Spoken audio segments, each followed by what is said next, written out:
Cool. Hello, everyone. Good to be with you all here in Boston. I'm a New Yorker who shipped north for the weekend. It is much cleaner up here. Does not smell like pee, which is awesome. And it's good to be with you all. I'm a journalist at Blockworks. We're a crypto media company, and we're kind of the biggest place right now for independent Solana journalism and coverage. So I put out a daily Solana newsletter that's called Lightspeed that you all should check out. And I also co-host a podcast with a bald guy named Mert that some of you may have seen that is also called Lightspeed. So check out all things Lightspeed for some of our coverage. But really excited for this panel. Good to be here with Mike from XP Tickets, Chris from Dialect. And we're going to just be diving a bit into these guys' founder stories, one on maybe the consumer side, one on more the developer side. I think the place I want to start with you guys is, for neither of you is your current company your first company that you've founded. So I guess I want to dive a little bit beyond your current companies to earlier ventures, ones that worked out, didn't work out. What are the learnings? And yeah, just walk us through a little bit of your journeys before your current companies and what you've learned about being a founder coming to today. I guess I'll start with you, Mike. Sure. So, well, I gave a little bit of an update, background on that on the last presentation. You know, my first company was called campusfood.com. It was, again, early food delivery. I think an early learning is that you are super early sometimes, right? Like starting online food in '97, I had to wait for, I did it in college because the only people with high-speed internet were in college, right? Everyone else was ordering, you weren't gonna use dial-up. So I think we all see something super special with Solana, but again, being early, you just can't start building tech and hoping the world comes. You have to wait until we're ready. And so I think really timing it is a big lesson. Mm-hmm. Chris, what about you? Yeah, hey everybody. I mean, I think it's mostly the same audience from 20 minutes ago, but Chris, I'm the founder and CEO at Dialect. So my background is actually in science. I did my PhD in physics at Columbia. Learned really quickly during that experience that what I want to do is build technology, build products. And so I ended up working after that at Rigetti Computing, which was a quantum computing startup. There's a reason this is relevant, I would like to say, to the founder journey. But I started a previous company, did absolutely like everything that you could do wrong, I did wrong. And then started this company after being at, the company was called Rigetti Computing. That was the quantum computing startup, not my company, Chad Rigetti's. And started this one, ended up doing YC, Y Combinator, the startup accelerator, on a different idea. And discovered Solana in late 2021, and that's when I founded Dialect. And so, officially speaking, 2 companies, but the journey with Dialect has been absolutely both wonderful and grueling, and I can share all kinds of stuff about that. But my joke is kind of like, I don't think I've worked a day in my life at a company with product market fit. Because like research labs are not supposed to have product market fit. Like by definition, you're trying to figure stuff out that like nobody understands. And so it's a little bit of a training in that kind of discovery process. Well, and you said everything I could have done wrong, I did wrong. And not to make you relive some trauma here on stage, but like it could be helpful for potential founders and things. Like what were some of those mistakes that you made in that earlier venture? Thanks. No, I'm kidding. Like, it's the classic stuff, which now I think is just like so deep in my bones at this point, which is just like just ship it. Like, get it out the door. Talk to your users. Like now this is so deeply ingrained in what we do at Dialect. And I don't think Blinks would exist without that. Like, it just is an idea we kind of like wandered into. So it's just like ship, get it out the door, talk to your users, listen, like. But then the other half of it is, and maybe this isn't like the mistake that I made, but the other half of it is also like really believe in the courage of your convictions. Like just because there's so many ways things can just not be right. Number one thing that kills a startup is giving up. But so how do you balance that idea of having conviction with also going where the product market fit is and going to where users are today? That's the alchemy. Like that's the, like Mike, I'm curious, like, yeah.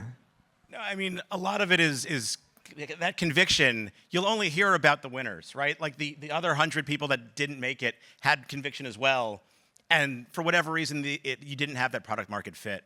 I think for something so important to the process is just being able to tell the story, right? I get sometimes so excited about the technology or why this is different that it's hard to figure out what problems it's actually solving. And I think it's really kind of, have to be super self-reflective into, am I solving a problem for somebody, or is this just really cool? Yeah, and maybe to double click on that, Jack, it's amazing how the things you should be doing for your business also kind of solve this problem, which is we've had really long stretches at Dialect where we felt like we weren't making progress, or at least from the outside, it looked like we weren't. But if you talk to your users, if you wake up every day and there's someone on the other end who's actually giving feedback, telling you what they care about, and they seem like they care, that is an amazing lifeline, especially through long periods of ideation. So I call that wandering in the desert, right? And it's part of the process. And with XP, we started with an app called Supper Club doing restaurants, right? So for 12 months, we were wandering in the desert. And I had all the conviction in the world that this is going to break, but then there's the other conviction, it's going to take longer, way longer than expected. So it's really kind of balancing this stuff and also being really smart with your resources, right? So raising just enough to do what you need to do, because you need to constantly know that you're probably wrong, but have some sort of North Star. And I think that to me is what that conviction allows is, hey, I'll be wrong all day long, but I know I can course correct 10 times a day. Drives my team crazy. Interesting. Mike, maybe to go deeper there as well about going where users are. Chris obviously is more on the developer side. You're more on the consumer app side. And a big struggle for a lot of crypto consumer founders is there's a lot of apps, but nobody using them. So what to you has been effective, and how do you think about actually getting users for your app? This is a good question. I think there's really this divergent path right now in crypto, in that the product market fit for so long is speculation, right? You're swapping something for something else. So something's either going up or it's a bet, right? And so I think there's one wave of consumer app that is really based on speculation. We're seeing a lot of that now. The other side of it is you have to hide the crypto. So what problem is crypto solving that you don't need to scream crypto? Again, my take is it's allowing two people that don't know each other to do something. And so then you as a middleman or you as an app have to build something that really just hides in the background. And that's kind of a real weird head case to get into. How do I build something that I am only part of facilitating, but that I can play within this bigger ecosystem? And this bigger ecosystem, I think this is why Blink is so cool, is because it connects all the ecosystems. And until then, we're all building our unwalled gardens, hoping that they ultimately all connect. But let me, to push back on that a bit, there's this effect with that we kind of saw late 2023, early 2024 with a lot of these Solana DeFi projects, where if you super leaned into being a crypto project and you did a point system, you'd get people farming your protocol, you'd get lots of users, and who knows if they stuck around necessarily, but actually not hiding the crypto, but emphasizing the crypto does open you up to a certain market of people that want to speculate on your project and your tokens and things. So I don't know, how do you think about Am I saying that? the wrong thing in a Solana crew here?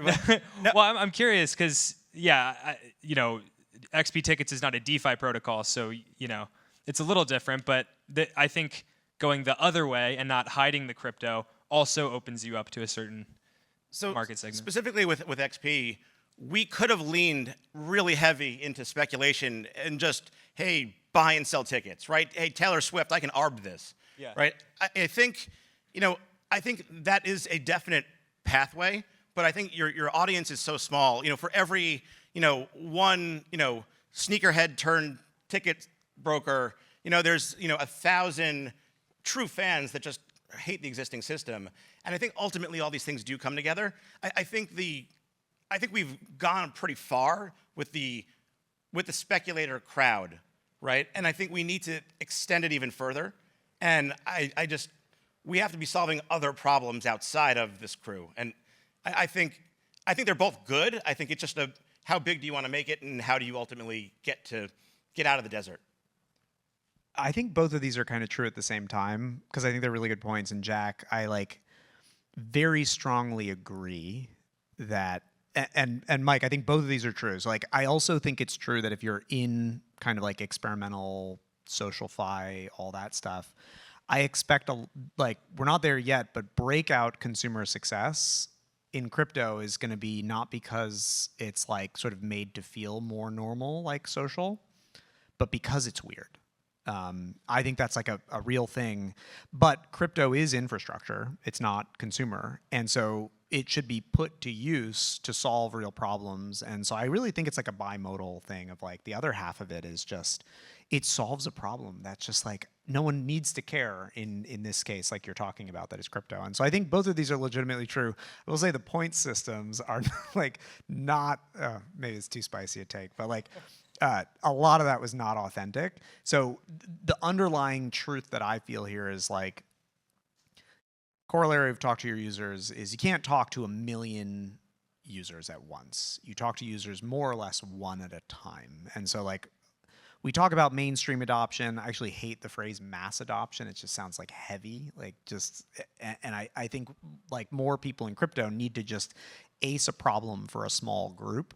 And then all of a sudden, you might do that for years, and then all of a sudden it catches. And so maybe another point to what Mike was saying is a lot of these systems where you're adding points to something that doesn't really need it or whatever, you're trying to shortcut a process that's not shortcuttable, which is you got to really work closely with people and really figure out what is product market fit.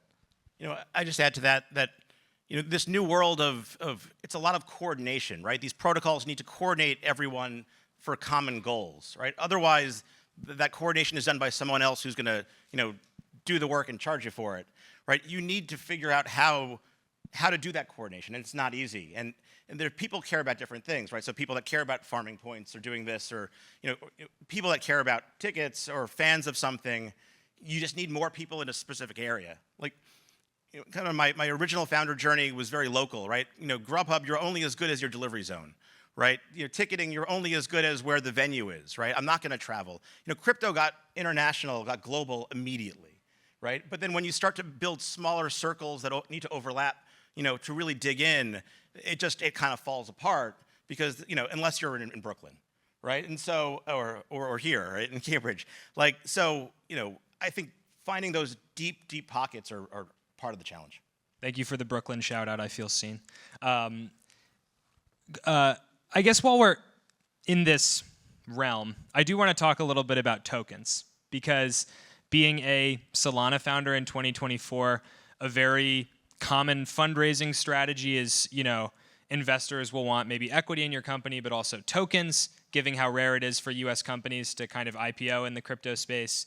But also, by many accounts, as a founder, your life becomes a living hell if there's a token. Obviously, neither of you have launched a token, but walk me through maybe, I don't know if a token really fits necessarily with either of your businesses or if you have plans to launch a token, but if there's founders in the audience who might be making that decision at some point, sort of what are the ways you think through it, or what are the considerations?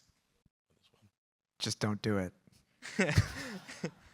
That's not Just entirely don't do it. true, but there are, okay, I'll offer a little bit of background with color on this. Is if you are a project that needs it, let's say some DPIN thing, or obviously an L1, but or some of these more interesting experiments in social coordination, like MetaDAO or something.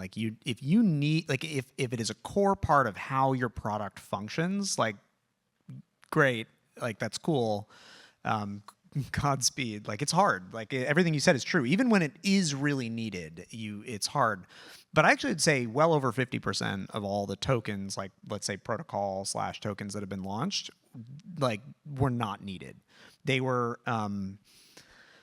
probably shouldn't say this, but I'm going to just say it. It's like a SPAC. Does everyone know what the SPAC is? It was that thing during COVID that was this one weird trick to go public as a company. None of those companies are doing very well now, or that was really, and it's basically it's going public before you have product market fit. And I think there is no shortcut in this world.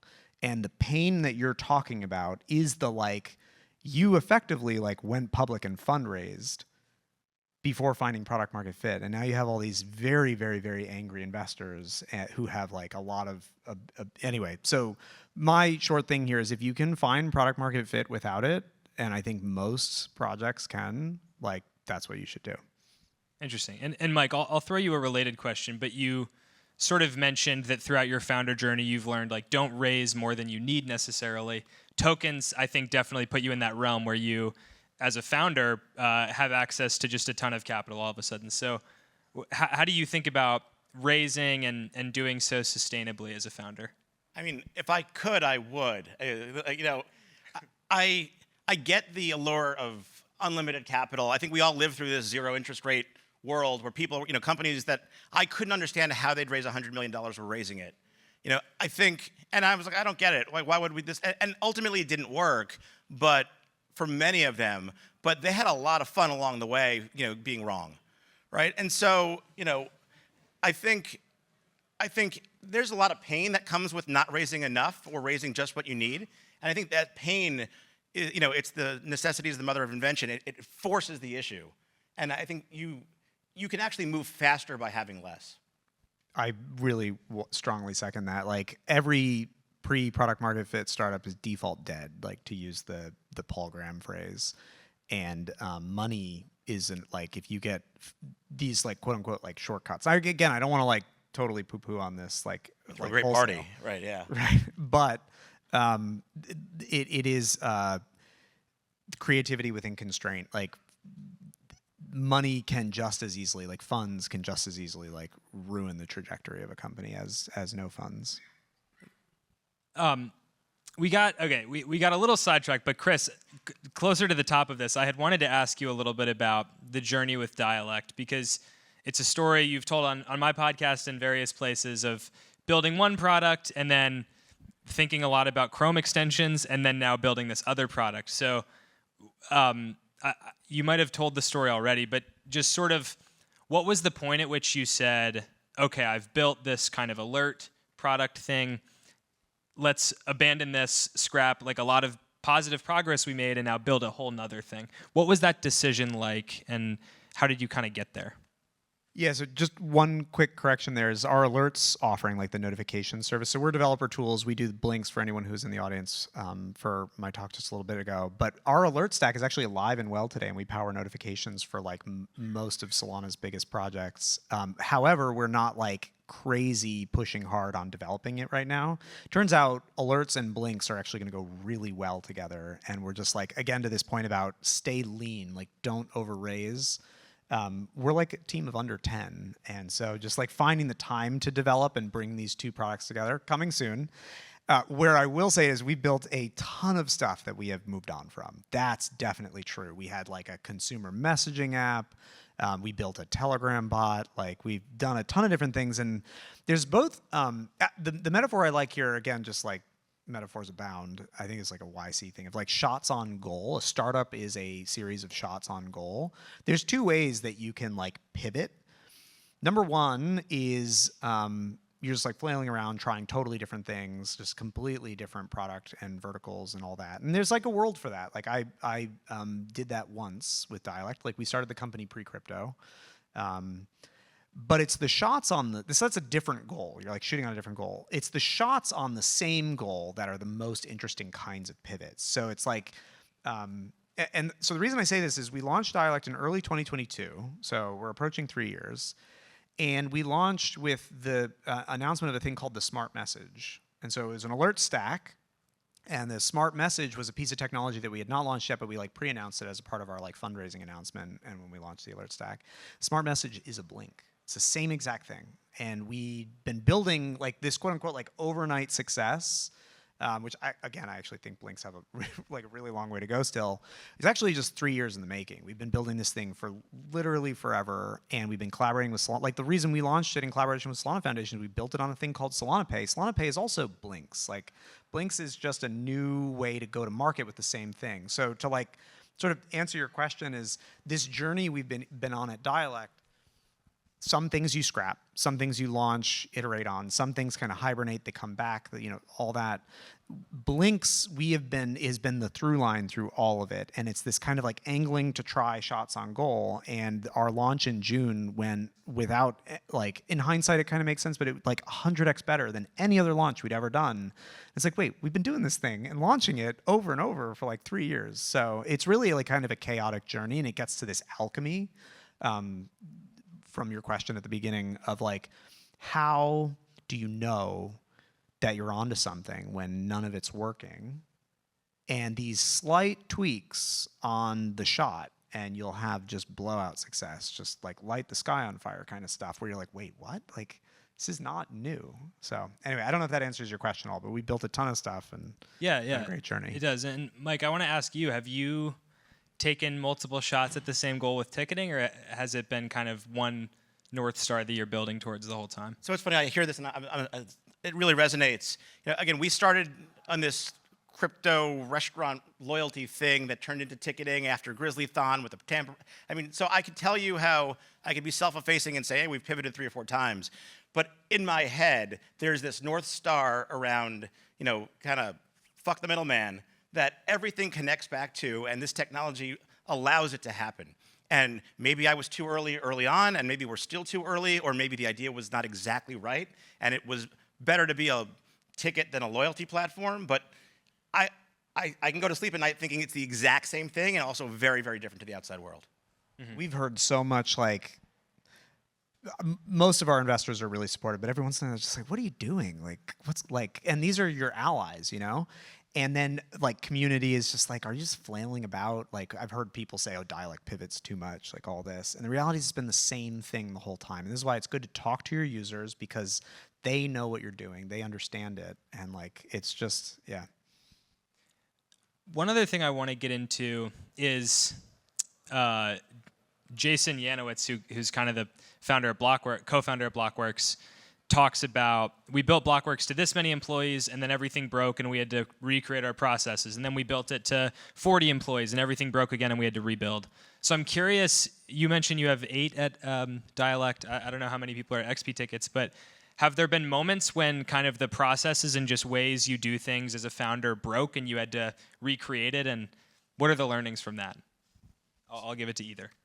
So we're 15 people. I was fortunate enough that when we started XP, I brought over my favorite, 15 people from my last, from Grubhub, right? And so I worked with everyone in the past, and I said to them, we are not hiring anyone else until we absolutely need to, right? And because I felt that pain, and 15 and 20, it's a number where, oh my God, then I need like a manager, and then I need people whose whole job is not just creating stuff, and then there's fiefdoms and power struggles along the way.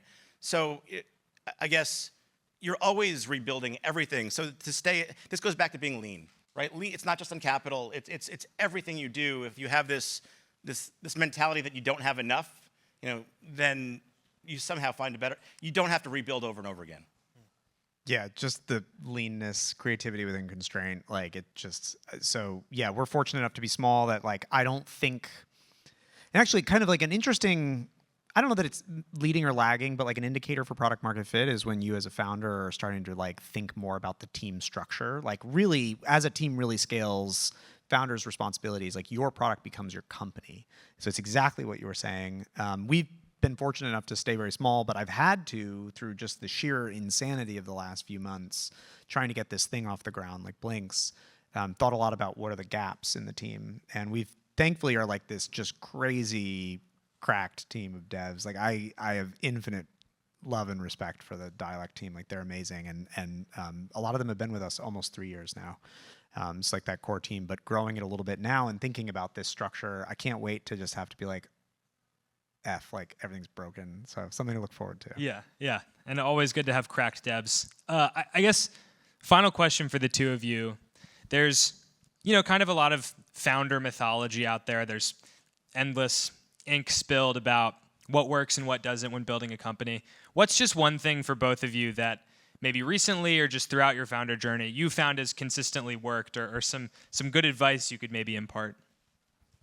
I mean, I think in my personal life, like I can get very manic about a lot of this stuff, and I think that absolute like intensity that is like I'm just not going to stop. Like it's just like I may present very calm a lot, at least to my family, but like I go to sleep thinking about the business, and like that puts me to sleep, right? And that like I think it's this ongoing like just go go go that it's either going to make it or you're going to ultimately hit a wall.